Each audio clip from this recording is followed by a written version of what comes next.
आज हम जिस किताब पर बात करेंगे उसका नाम है I will teach you to be rich, जिसे रमित सेठी ने लिखा है। लेखक ने स्टैनफोर्ड यूनिवर्सिटी से मनोविज्ञान और टेक्नोलॉजी की पढ़ाई की। उस वक्त के दौरान उन्होंने पैसे के साथ कुछ गलतियां की और एक गलत इन्वेस्टमेंट ने उन्हें यह समझने पर मजबूर किया कि आखिर पैसा कैसे काम करता है और कैसे इसे खुद के लिए काम करें। सेठी को बार बार एक जैसी सलाह मिली और उन्हें यह मिला कि यह सलाह इसलिए कोई नहीं मानता क्योंकि यह काम नहीं करती है। इसीलिए उन्होंने ये किताब लिखी। लेखक चाहते हैं कि अपनी खोज और ज्ञान को जितने लोगों के साथ संभव हो सके शेयर करें, ये मानते हुए कि हर किसी के पास अपने पैसे की आदत को सुधारने का एक मौका है। उनकी किताब तुरंत बेस्ट सेलर बन गई, जिसमें 20,000 से ज्यादा सक्सेस स्टोरीज का दावा है। I will teach you to be rich किताब आपकी मदद करती है ये पहचानने में कि आपका पैसा कहां जा रहा है और कैसे इसे अपने लिए काम करवाया जाए। ये 6 हफ्ते का प्रोग्राम आपको बताता है कि कैसे एक सिस्टम बनाया जाए जो आपके बिल पेमेंट्स, सेविंग्स और इन्वेस्टमेंट्स को सुधारे, ताकि आपका पैसा हर महीने 1 घंटे से कम वक्त की मेंटेनेंस में सभी सही जगह पर जाए। ये किताब उन लोगों के लिए बेहतर है जो अपने वित्त को अच्छे तरीके से संभालना चाहते हैं। ये सारांश इस किताब के 6 हफ्ते के प्रोग्राम को समझाएगा। पहला हफ्ता आपके क्रेडिट कार्ड को सुधारने पर ध्यान दिया जाएगा। दूसरा हफ्ता में बैंकों को जीतना है देखेंगे। तीसरा सप्ताह में निवेश कवर की जाएगी और चौथा सप्ताह में ध्यान से खर्च करने पर बात की जाएगी। 5वां सप्ताह में बचत पर ध्यान केंद्रित होगा और 6वां में झूठ और विचार को चर्चा की जाएगी कि निवेश सबके लिए है, ना कि सिर्फ अमीरों के लिए। और आखिर में हम एक छोटा डिस्कशन करेंगे कि आपकी नई मनी हैबिट्स को मेंटेन करना कितना आसान है। तो चलो फिर इन्हें डिटेल में समझते हैं। क्रेडिट कार्ड अनुकूलन।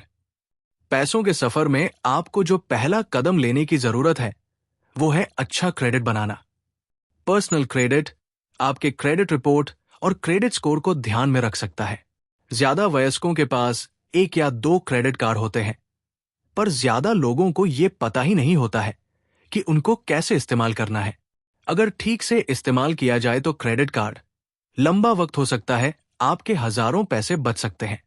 क्रेडिट रिपोर्ट आपका क्रेडिट इतिहास, कोई वर्तमान और हाल के लेन देन या आपका कोई खाता जो आपके पास हो उसकी जानकारी होती है। ये जानकारी लेंडर्स यानी कि जो कर्ज देते हैं उनको दी जाती है जब आप किसी लोन के लिए अप्लाई करते हैं। क्रेडिट स्कोर थोड़ा अलग है। आपको 300 और 850 के बीच में एक नंबर दिया जाता है। ये नंबर लेंडर को ये समझने के लिए इस्तेमाल होता है कि जब उधार देने की बात आएगी तो आपके रिस्क फैक्टर क्या है। अगर आपका क्रेडिट स्कोर ज्यादा है तो आपको कम खतरों की तरह देखा जाता है और कम क्रेडिट स्कोर ज्यादा जोखिम को दिखाता है।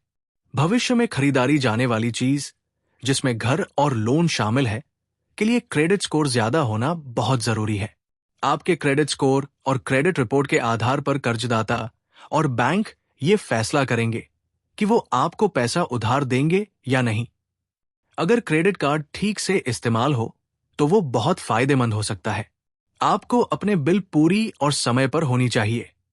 इन पेमेंट्स को कभी लेट न करें, वरना आपको इंटरेस्ट का सामना करना पड़ेगा। जब होता है तो असल में क्रेडिट कार्ड आपको वो पैसा देता है जो आपके पास नहीं है और रुचि देने से आप किसी भी कीमत पर बचना चाहते हैं। अगर आप क्रेडिट कार्ड से कुछ खरीदते हैं और आखिरी में इंटरेस्ट पे करते हैं तो असल में आप उसकी कीमत से ज्यादा पे कर रहे हैं। अच्छा क्रेडिट बनाना अमीर बनने का पहला कदम है। Week 1 top tips. बताई गई टिप्स के इस्तेमाल से आप क्रेडिट स्कोर को अच्छा कर सकते हैं और आम गलतियां करने से बच सकते हैं। अपने क्रेडिट स्कोर और रिपोर्ट की रिक्वेस्ट करें। समझने की सारे नंबर का आपके क्रेडिट के लिए क्या मतलब है। अगर आपके पास पहले से ही क्रेडिट कार्ड है तो बैंक से चेक करें कि क्या ये नो फी कार्ड है। अगर नहीं तो इसकी रिक्वेस्ट करें। और अगर आपके पास क्रेडिट कार्ड नहीं है तो लीजिए और सभी फीस को माफ करने की रिक्वेस्ट करें। स्वचालित भुगतान को सेट करें ताकि कभी ये मिस ना हो और हमेशा पूरी पे होती रहे। ध्यान रहे कि ये हर महीने होता रहे। अगर आपके ऊपर कोई उधार है तो हमें भुगतान करने का एक प्लान बनाया जाएगा। अपने ऋणदाता से बात करें ताकि वो जल्दी से जल्दी चुकाया जा सके। लक्ष्य है उधार को जितना जल्दी संभव हो भुगतान करना ताकि आप इनाम का फायदा उठा सके। बैंक। सही बैंक और अकाउंट चुनना भी जरूरी है जब आप अपने फाइनेंस सेट कर रहे हों। आपके बैंक एक महत्वपूर्ण रोल प्ले करते हैं और आप उनसे अच्छा रिश्ता बनाना चाहते हैं ताकि आप बेकार की फीस देने में पैसा खराब ना करें। चेक खाते। ज्यादातर लोगों के पास एक चेक खाता होता है। ये एक मानक खाता होता है जिसमें पैसा नियमित रूप से आता रहता है। आपको इसे एक ईमेल बॉक्स की तरह इस्तेमाल करना चाहिए। अगर आपका सारा पैसे इस मेन अकाउंट में आता है तो आप इसे साइड अकाउंट में भेजने के लिए फिल्टर कर सकते हैं, चाहे वो सेविंग हो या इन्वेस्टमेंट। चेक अकाउंट के लिए ऐसा अकाउंट चुनें जिस पर इंटरेस्ट मिलता हो और फ्री हो, जिसमें मंथली, ईयरली और ट्रांजैक्शनल फीस ना हो। बचत खाते। आपको बचत खाता अल्पावधि से मध्यावधि बचत के लिए खोलना चाहिए। इस जगह पर अपने हर जगह के पैसे को 1 महीने से 5 साल तक के लिए रखने की सोचें। इस खाते को आप छुट्टियां और हाउस डिपॉजिट की तरह इस्तेमाल करें। सप्ताह 2 शीर्ष युक्तियां। अगर आपके पास पहले से ना हो तो एक चेक अकाउंट खोलें। डबल चेक करें कि उसमें कोई फीस ना हो। अगर आपके करंट अकाउंट में मंथली या ईयरली फीस लगती है तो बैंक से बात करें और इसे वेव ऑफ करने की रिक्वेस्ट करें। और कम से कम राशि और ट्रांजैक्शनल फीस को भी ध्यान रख सकते हैं। ज्यादा ब्याज वाले सेविंग अकाउंट को खोलें। अपने खर्च करने वाले पैसे को बचाने वाले पैसे से अलग कर लें। ध्यान रहे कि आपके चेक अकाउंट में 1.5 महीने के खर्चे के जितना पैसा हो, उसके अलावा बचा हुआ पैसा सेविंग अकाउंट ट्रांसफर कर दे। निवेश। निवेश एक ऐसी चीज है जिससे बहुत लोग बचना चाहते हैं। आपको इसे समझना चाहिए ताकि आप निवेश करने के लिए कॉन्फिडेंट महसूस करें। वैश्विक वित्तीय संकट के बाद बहुत से लोगों ने निवेश करना बंद कर दिया है, लेकिन ऐसे ही वक्त में निवेश करना समझदारी होती है। निवेश प्रक्रिया को शुरू करने के लिए 5 सरल कदम। 1. उस इन्वेस्टमेंट से बेहतर कुछ नहीं हो सकता है जहां आपको 100% रिटर्न मिलता है और ये हर पे चेक पर होता है। इसे अपनी तरफ से लगभग कुछ भी नहीं होता है सिवाय सिर्फ शुरुआत सेटअप के। अपना क्रेडिट कार्ड कर्ज चुकाएं। एक बार यह हो जाए, आपके पास निवेश करने के लिए ज्यादा पैसा होगा। इसको पे करने का प्लान बनाने के लिए वक्त ले।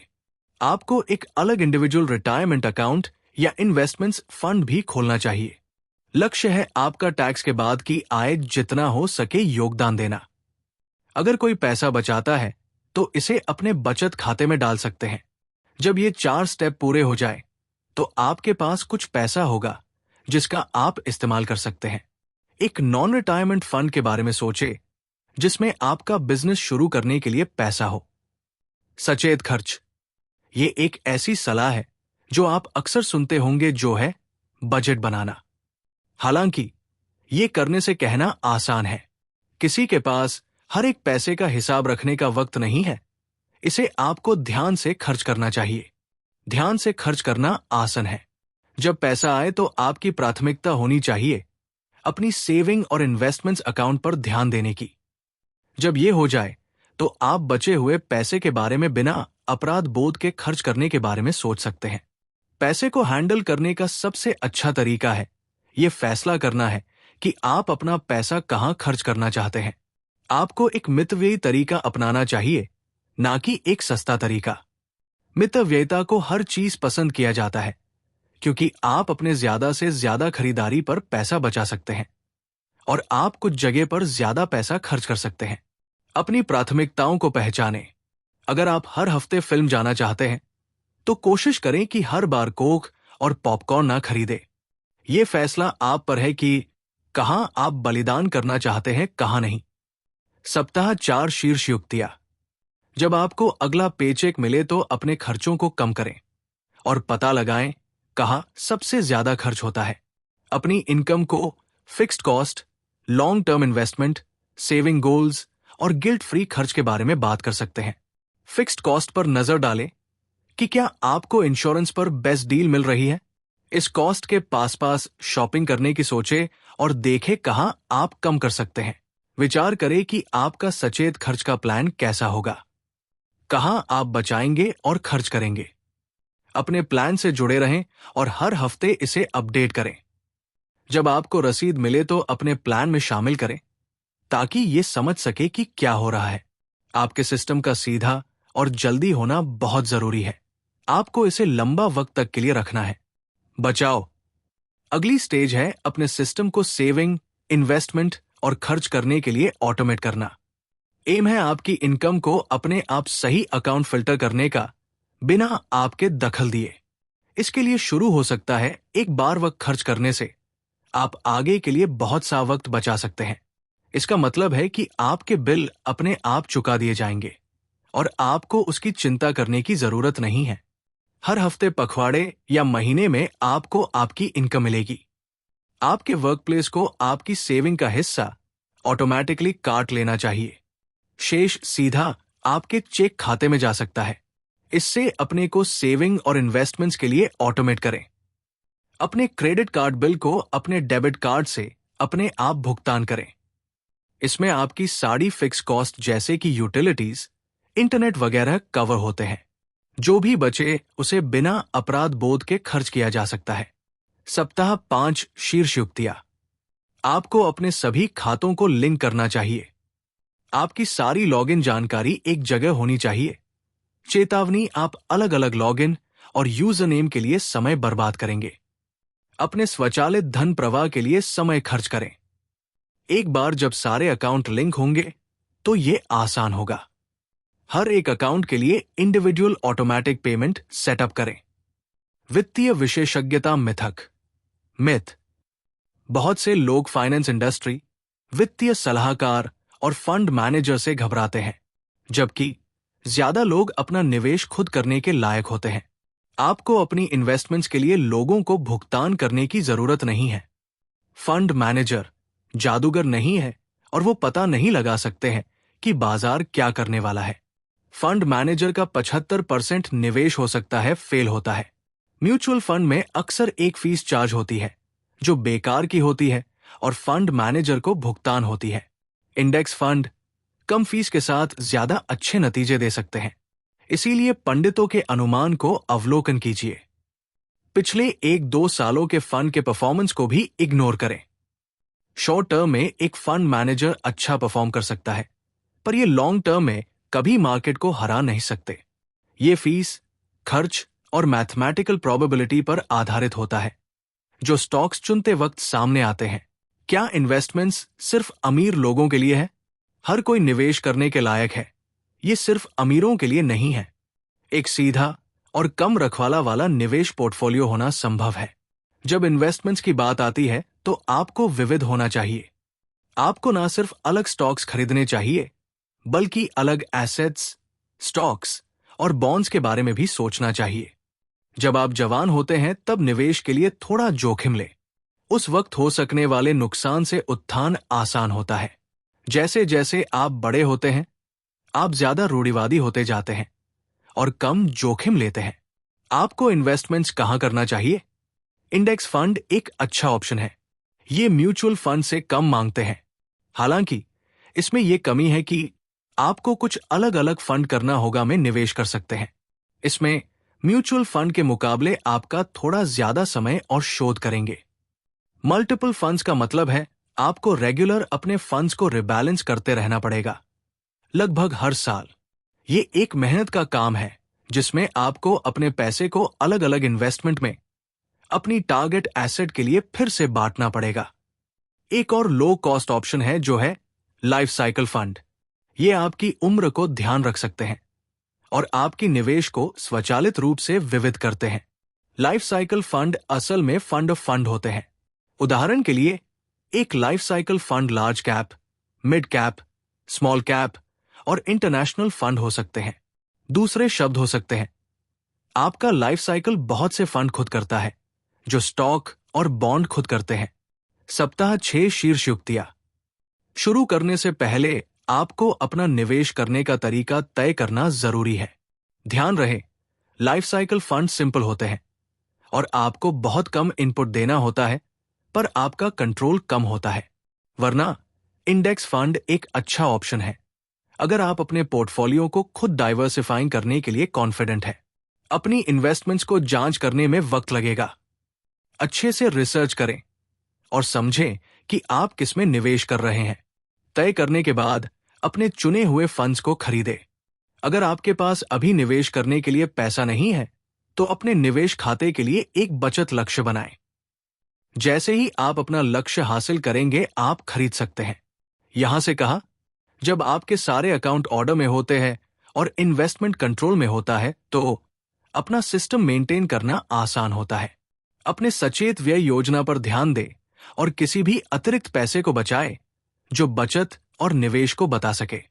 आपको अपने इन्वेस्टमेंट्स अकाउंट को रोज लॉगिन नहीं करना है, इसे सिर्फ फालतू का स्ट्रेस होगा। आपने ऑटोमेटिक सिस्टम किसी कारण से बनाया है। महीने में एक बार चेक करें और वक्त के साथ पैसा बढ़ने का इंतजार करें। अपने निवेश को बहुत जल्दी बचने से सावधान रहें। अपने 20s और 30s में अपनी इन्वेस्टमेंट्स को बचाने के सिर्फ 3 कारण हैं। आपको पैसा किसी इमरजेंसी के लिए चाहिए, आपने कोई खराब इन्वेस्टमेंट की है जो मार्केट में बहुत खराब परफॉर्म कर रही है, या आपने अपना इन्वेस्टमेंट का गोल पा लिया है।